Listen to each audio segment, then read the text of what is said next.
Baik ya, sebelum kita mulai pembelajaran PKN hari ini,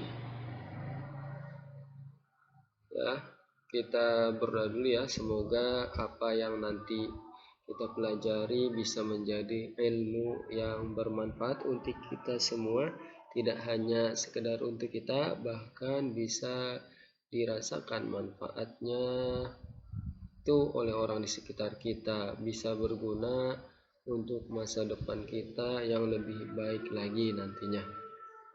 Baik, untuk PKN hari ini ya,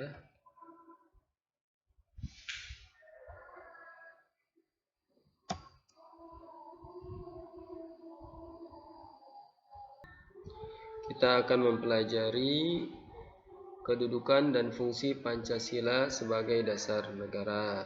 Dan harapan dari pembelajaran ini kita bisa lebih ya mensyukuri kedudukan dan fungsi serta arti penting Pancasila, menghargai arti penting Pancasila sebagai dasar negara dan pandangan hidup.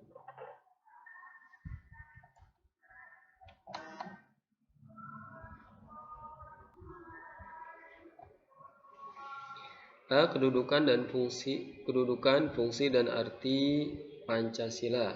Pertama, ya, 1. Pancasila sebagai dasar negara ya.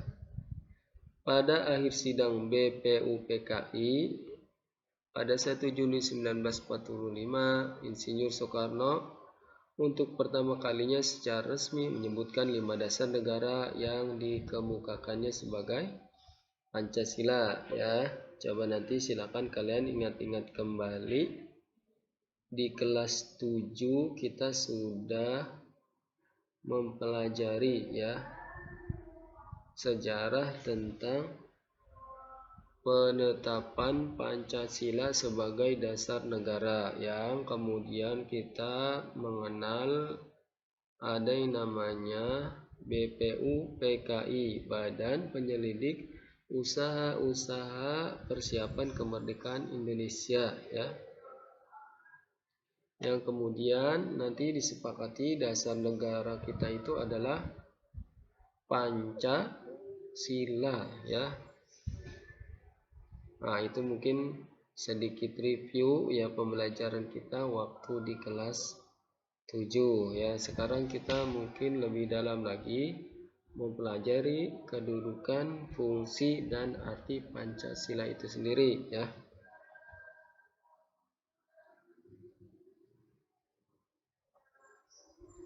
Nah, Pancasila sebagai dasar negara itu ya, salah satu bisa diartikan bahwa Pancasila menjadi norma dasar atau kaidah negara yang fundamental ya.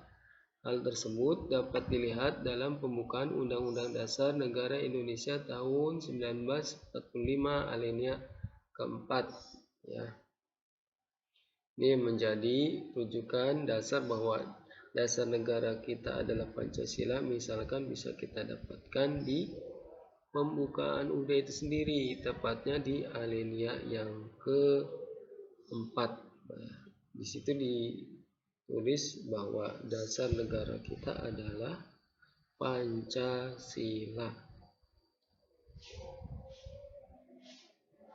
Pancasila sebagai pandangan hidup mengandung makna bahwa segala aktivitas sehari-hari bangsa Indonesia harus sesuai dengan nilai-nilai yang terkandung dalam Pancasila ya. Segala macam aktivitas kita itu harus sesuai dengan nilai Pancasila ya. Baik itu misalkan ketika kita berhubungan dengan adik kakak kita, keluarga kita, teman kita, itu tidak boleh bertentangan dengan nilai Pancasila, karena Pancasila adalah dasar negara kita, fondasi kita dalam bernegara ya.